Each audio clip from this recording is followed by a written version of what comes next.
Assalamualaikum warahmatullahi wabarakatuh. Saya Maharani Yuli Setianingrum dari kelas 10 akuntansi 2 nomor absen 20. Di sini saya akan membacakan makalah ketiga yang berjudul Ancaman terhadap negara dan upaya penyelesaiannya di bidang Ipolog Sosbud Hankam. Pertama-tama saya akan membacakan rumusan masalahnya. Yang pertama, apa ancaman terhadap integrasi nasional? Yang kedua, apa saja ancaman di bidang Ipolek Sosbud Hankam? Yang ketiga, bagaimana peran masyarakat untuk mengatasi berbagai ancaman dalam membangun integrasi nasional? Yang kedua, saya akan membahas rumusan masalah yang sudah saya bacakan tadi. Yang pertama, ancaman terhadap integrasi nasional. Posisi negara Indonesia berada di tengah-tengah dunia yang dilewati garis khatulistiwa, diapit oleh dua benua yaitu Asia dan Australia, serta berada di antara samudra yaitu Samudra Hindia dan Pasifik. Kondisi tersebut menunjukkan bahwa wilayah Indonesia berada pada posisi silang yang sangat strategis dan ideal. Posisi silang yang diberikan Tuhan kepada negara Indonesia tidak hanya meliputi aspek kewilayahan saja, melainkan meliputi pula aspek-aspek kehidupan sosial, antara lain: 1. Penduduk Indonesia berada di antara daerah berpenduduk padat di utara dan daerah berpenduduk jarang di selatan. Yang kedua, ideologi Indonesia terletak antara komunisme di utara dan liberalisme di selatan.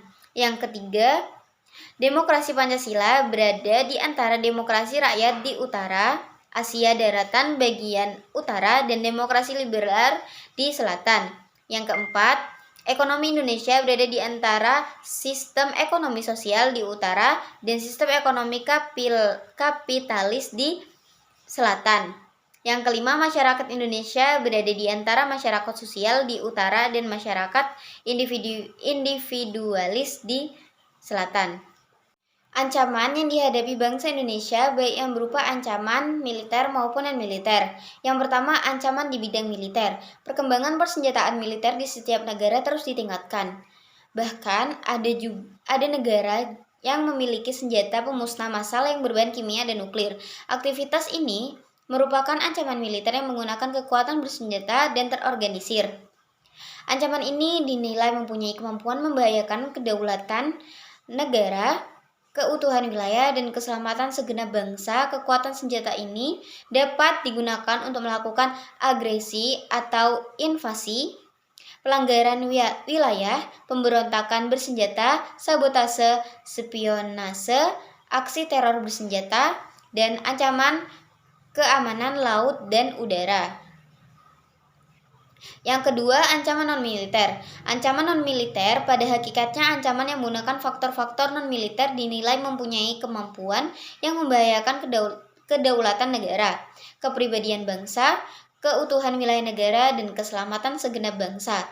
Ancaman ini salah satunya disebabkan oleh pengaruh negatif dan globalisasi. Globalisasi yang menghilangkan sekat atau batas pergaulan antar bangsa secara disadari ataupun tidak telah memberikan dampak negatif yang kemudian menjadi ancaman bagi keutuhan sebuah negara termasuk Indonesia. Ancaman non-militer diantaranya dapat berdimensi ideologi, politik, ekonomi, dan sosial budaya. Contoh ancaman non-militer seperti pengaruh gaya hidup atau lifestyle kebarat-baratan, sudah tidak mencintai budaya sendiri, tidak menggunakan produk dalam negeri, dan sebagainya. Rumusan masalah yang kedua, ancaman di bidang Ipolek Sosbud Hankam. Ancaman adalah setiap usaha dan kegiatan baik dari dalam negeri maupun luar negeri yang dinilai membahayakan kedaulatan negara, keutuhan wilayah negara, dan keselamatan segenap bangsa.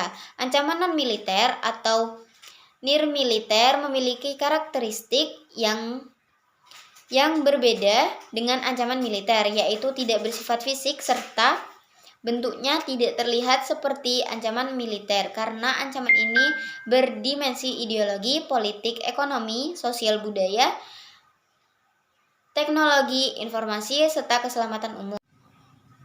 Berikut ini berbagai ancaman bagi bangsa Indonesia dilihat dari berbagai bidang kehidupan. Yang pertama, ancaman di bidang ideologi. Secara umum, Indonesia menolak dengan tegas paham komunis dan Zionis. Akibat dari penolakan tersebut, tentu saja pengaruh dari negara-negara komunis dapat dikatakan tidak dirasakan oleh bangsa Indonesia, kalaupun ada pengaruh tersebut sangat kecil ukurannya. Akan tetapi, bukan berarti bangsa Indonesia terbebas dari pengaruh paham lainnya, misalnya pengaruh liberalisme.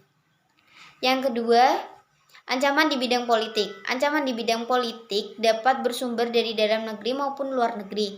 Dari luar negeri, ancaman di bidang politik dilakukan oleh suatu negara dengan melakukan tekanan politik terhadap Indonesia. Intimidasi, provokasi, atau blokade politik merupakan bentuk ancaman non-militer berdimensi politik yang seringkali digunakan oleh pihak-pihak lain untuk menekan negara lain. Ke depan, bentuk ancaman yang berasal dari luar negeri diperkirakan masih berpotensi terhadap Indonesia yang memerlukan peran dan fungsi pertahanan non-militer untuk menghadapinya. Yang ketiga, ancaman di bidang ekonomi. Pengaruh globalisasi perekonomian merupakan suatu proses kegiatan ekonomi dan perdagangan di mana negara-negara di seluruh dunia menjadi satu kekuatan pasar yang semakin terintegrasi tanpa rintangan batas teritorial negara. Globalisasi perekonomian mengharuskan penghapusan seluruh batasan dan hambatan terhadap arus modal barang dan jasa. Yang keempat, ancaman di bidang sosial budaya. Ancaman di bidang sosial budaya dapat dibedakan atas ancaman dari dalam dan dari luar. Ancaman dari dalam ditimbulkan oleh isu-isu kemiskinan, kebodohan, keterbelakangan, dan ketidakadilan. Isu tersebut menjadi titik pangkal timbulnya permasalahan seperti premanisme, separatisme, terorisme, kekerasan, dan bencana akibat perbuatan manusia. Isu tersebut akan mengancam persatuan dan kesatuan bangsa, nasionalisme, dan patriotisme. Dan yang terakhir, rumusan masalah yang ketiga, yaitu peran serta masyarakat untuk mengatasi berbagai ancaman dalam membangun integrasi nasional. Peran serta akan timbul jika kita memiliki kesadaran. Kesadaran adalah sikap yang tumbuh dari kemauan diri sendiri yang dilandasi hati ikhlas tanpa ada tekanan dari luar. Konsep atau makna kesadaran dapat diartikan sebagai sikap perilaku diri yang tumbuh dari kemauan diri dengan dilandasi suasana hati yang ikhlas atau rela tanpa paksaan atau tekanan dari luar untuk bertindak yang umumnya dalam upaya mewujudkan kebaikan yang berguna untuk diri sendiri dan lingkungannya. Peran serta dan kesadaran masyarakat mempunyai makna bahwa individu harus mempunyai sikap dan perilaku diri yang tumbuh dari kemauan diri yang dilandasi keikhlasan atau kerelaan bertindak demi kebaikan bangsa dan negara Indonesia untuk mengatasi ancaman dalam membangun integrasi nasional. Peran serta masyarakat untuk mengatasi berbagai ancaman dalam membangun integrasi nasional diantaranya adalah sebagai berikut. 1. Tidak membeda-bedakan keberagaman misalnya pada suku, budaya, daerah, dan sebagainya. 2. Menjalani ibadah sesuai dengan keyakinan dan agamanya yang dianut. 3. Membangun kesadaran akan pentingnya integrasi nasional. 4. Melakukan gotong royong dalam rangka peningkatan kesadaran bermasyarakat, berbangsa, dan bernegara. Yang kelima, menggunakan segala fasilitas umum dengan baik.